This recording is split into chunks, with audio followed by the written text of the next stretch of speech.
saying that. Good morning. I'm a mess. Oh, you love the podcast? Thank you. Oh my God, my ear allergies. Ugh. Good morning, everybody. Happy Sunday.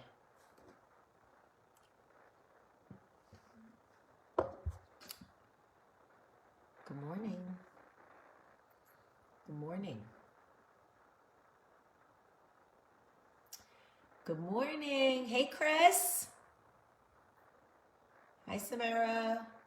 Oh no, you have COVID, boo. You got your husband hooked on my podcast. Thank you. That makes me very happy and I really appreciate it. This week's episode of Tell Me What to Do podcast talks about body issues and body dysmorphia and dealing with it, living with it, parenting with it, wifing with it. If you have any body dysmorphia or any eating disorders or any just body issues, listen to this week's episode of Tell Me What to Do. Anyway, it is Bible Study Sunday, and we are going to continue on with Genesis, book 1, chapter 11. And what I love about where we're getting to in Genesis is we do meet Abraham. And Abraham was such an important person to God and to the Old Testament. And we're going to start with chapter 11, which is the Tower of Babel, or Babel, however you want to say it.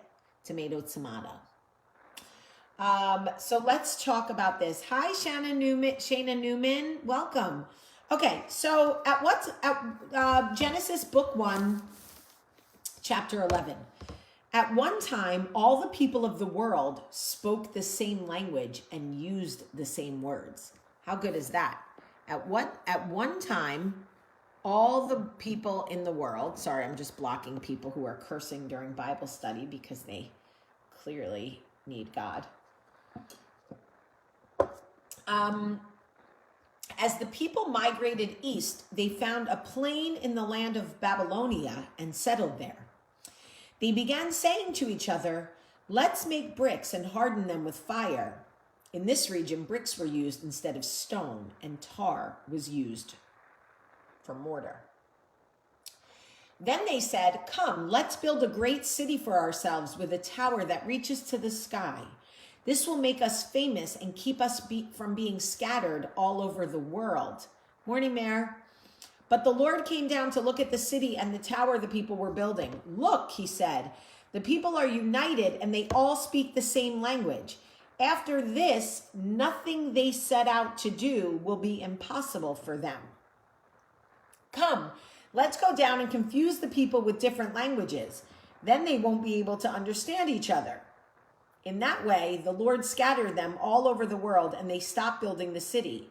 That is why the city was called Babel, because that is where the Lord confused the people with different languages. And in this way, he scattered them all over the world. Now, I don't have a clue why God did that. I don't have a clue. When I tell you I am reading this, I am reading Genesis book 1, chapter 11, and I'm going, Lord, I don't get this one. I don't understand. I don't get it.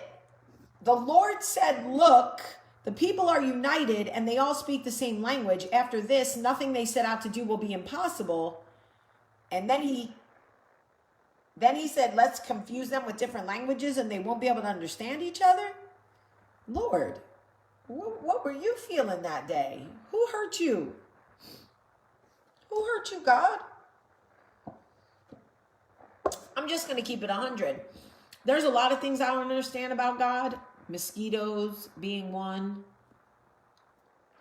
If we all spoke the same language and it was helping us work together, why scatter us all over and make us speak different languages? What was that all about? I don't know.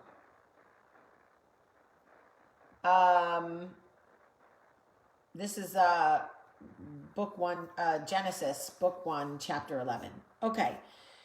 So now we're going to move from Shem to Abraham. And this is where I get excited, y'all, because Abraham is some excitement in the Bible. 2 years after the great flood, when Shem was 100 years old, he became the father of Arphaxad. After the birth of Arphaxad, Shem lived another 500 years and had other sons and daughters. I bet he did. Old sexy ass. Meanwhile, women are aged out by like 42. People are like, oh, she's so old. We can't have sex with her. She's 42. Meanwhile, Shem's out here bumping uglies when he's 500 years old. So I'm just saying. All right, just so you know, a lot of people were born. I'm not going through all these people because I can't even keep it up, okay? But here's where it gets important. When Terah was 70 years old, he became the father of Abraham. Okay. This is the account of Terah's family, okay? Terah is the father of Abraham, Nahor, and Haran. And Haran was the father of Lot, who, by the way, is also very exciting, but we're not to Lot yet. But Haran died in Ur of the Chaldeans, the land of his birth, while his father, Terah, was still living. Meanwhile, Abraham and Nahor both married. The name of Abraham's wife was Sarai, and the name of Nahor's wife was Milcah. Okay? But Sarai was unable to become pregnant and had no children. So just to give you, let's follow that. Abraham married Sarai, but they couldn't have children. Okay? One day, Terah took his son Abraham, his daughter-in-law Sarai, and his grandson Lot, who was the son of Haran's child, Lord have mercy, and moved away from the Ur of the Chaldeans. He was headed for the land of Canaan, but they stopped at Haran and settled there. Terah lived for 205 years and died. Here comes Genesis book 1, chapter 12. The call of Abraham. Here we go, y'all. Here we go. The Lord said to Abraham, leave your native country, your relatives, and your father's family, and go to the land that I show you. I will make you into a great nation. I will bless you and make you famous, and you will be a blessing to others. I will bless those who bless you and curse those who treat you with contempt. All the families on the earth will be blessed through you. Now, let me tell you something. When God says, go and do this and I'm about to bless you, you go. You don't even pass go and collect $200. You run. Okay, Lord. So Abraham departed as the Lord instructed, and Lot went with him. Abraham was 75 years old when he left Haran. He took his wife Sarah, his nephew Lot, and all his wealth, his livestock, and all the people he had taken into his household, and headed for the land of Canaan. When they arrived in Canaan, Abraham traveled through the land as far as Shechem. There he set up camp beside the oak of Moreh. At the time, the area was inhabited by the Canaanites.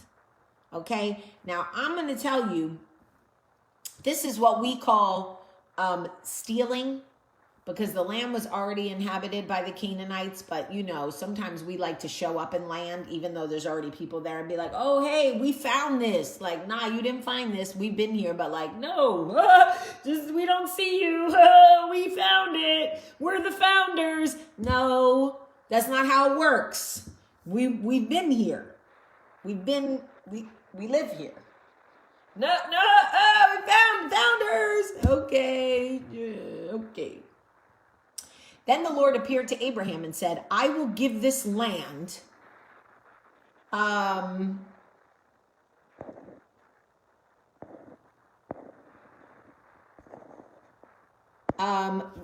so curious. Lacey Myers, could you imagine in the middle of this feeling like you need to say, this Bible study is not for me. I've been not watching you because of the Bible titles.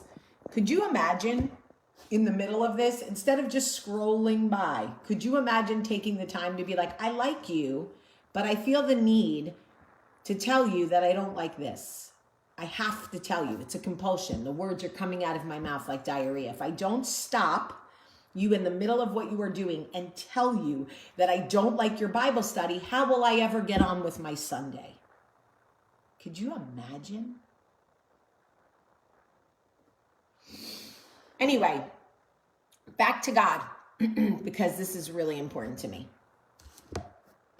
I want you to really, Abraham is important, so you got to listen to this.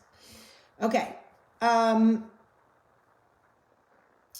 The Lord said to Abraham, I will give this land to your descendants. And Abraham built an altar there and dedicated it to the Lord who had appeared to him. After that, Abraham traveled south and set up camp in the hill country, with Bethel to the west and Ai to the east. There he built another altar and dedicated it to the Lord, and he worshiped the Lord. Then Abraham continued to travel south. Abraham and Sarai head to Egypt. At that time, a severe famine struck the land of Canaan, forcing Abraham to go down to Egypt, where he lived as a foreigner. Now, y'all listen, please listen. At that time, a severe, the devil is out today, y'all. I'm like, block, blockity, block. Okay. At that time, a severe famine struck the land of Canaan, forcing Abraham to go to Egypt, where he lived as a foreigner. Y'all, do you hear what the Bible is teaching us? There was a famine in the land, which forced Abraham to go to Egypt and live as a foreigner. This is what we do. From all the way back in the day. Back in the day. I'm talking back in the day. Okay? When the land was not fruitful, people had to move to another place and live as a foreigner to try to live. But we don't want nobody to do that. We don't want people to live. We don't want people to have food. We don't want people to have a better life. We want to force people with fake lines that we drew around God's earth. Nope, we have this. This is ours. You can't eat. Don't come here. You can't eat. Starve. Could you imagine if they told Abraham in Egypt, nope, you can't eat. Go, starve. Go back to where you came from. God would have been like, oh, but you remember God told Abraham, I will bless the people that bless you and curse the people that treat you with disdain. So God let Abraham know, you go ahead and go to Egypt. Go to Egypt. And if they don't treat you right, I'm going to let them know. Okay, I'm just telling you, you have to listen to what God is telling us. As he was approaching the border of Egypt, Abraham said to his wife Sarai, look, you are a very beautiful woman. When the Egyptians see you, they will say, this is his wife. Let's kill him so we can have her. Oh, shit. So please tell them you are my sister. Then they will spare my life and treat me well because of their interest in you. This is scandalous. I am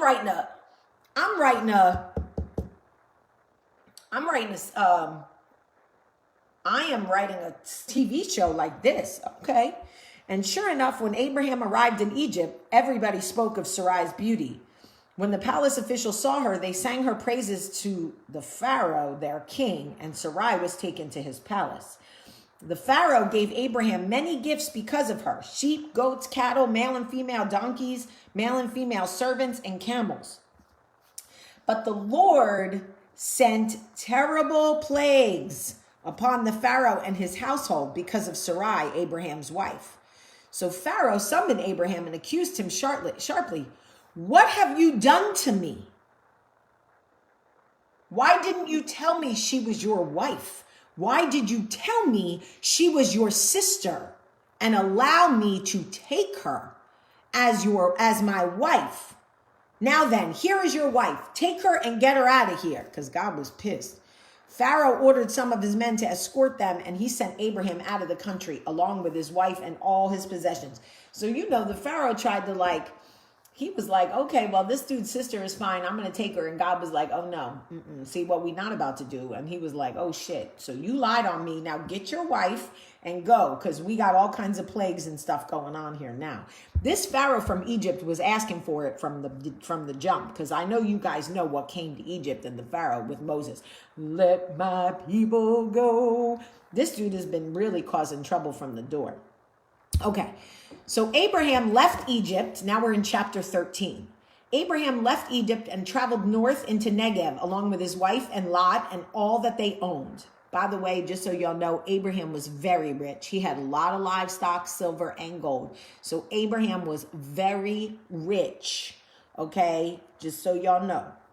From the Negev, they continued traveling by stages towards Bethel. And they pitched their tents between Bethel and Ai, where they had camped before. This is the same place where Abraham had built the altar and where he worshiped the Lord again. Lot, who was traveling with Abraham, had also become very wealthy with flocks of sheep and goats, herd of cattle, and many tents.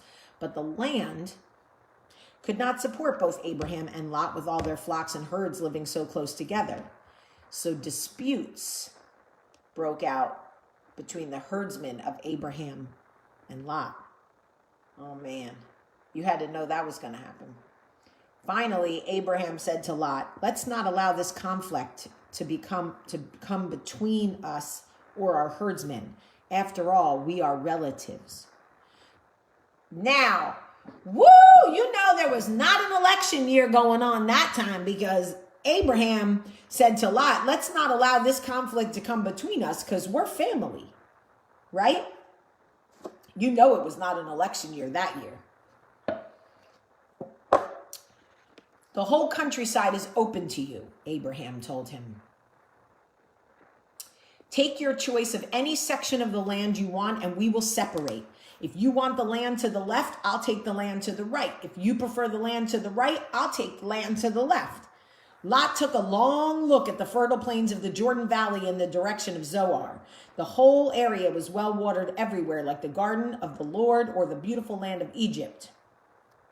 Lot chose for himself the whole Jordan Valley to the east of them. He went there with his flocks and servants and parted company with his uncle Abraham. So Abraham settled in the land of Canaan, and Lot moved his tents to a place near Sodom and settled among the cities of the plain. But the people of this area were extremely wicked and constantly sinned against the Lord. Chile. It was probably Canaan, D.C. over there. I know that's right. After Lot had gone, the Lord said to Abraham, look as far as you can see in every direction, north and south, east and west.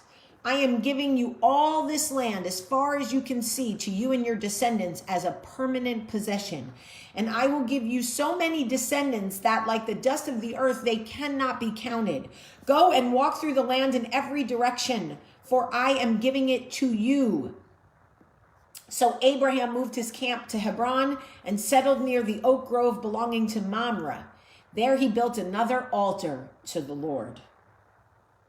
Okay, so this is another deal that God was making with Abraham. You did the right thing. You kept peace between you and Lot. You let him go this way. So everything the light touches over here will belong to you. And I will bless you with descendants. Now keep in mind, Abraham couldn't have kids. Sarai couldn't have kids. So what kind of descendants is God talking about? We will find out on the next episode of Genesis, book 14. Abraham rescues Lot. Oh shit, what's about to happen? Let's find out. About this time, war broke out in the region.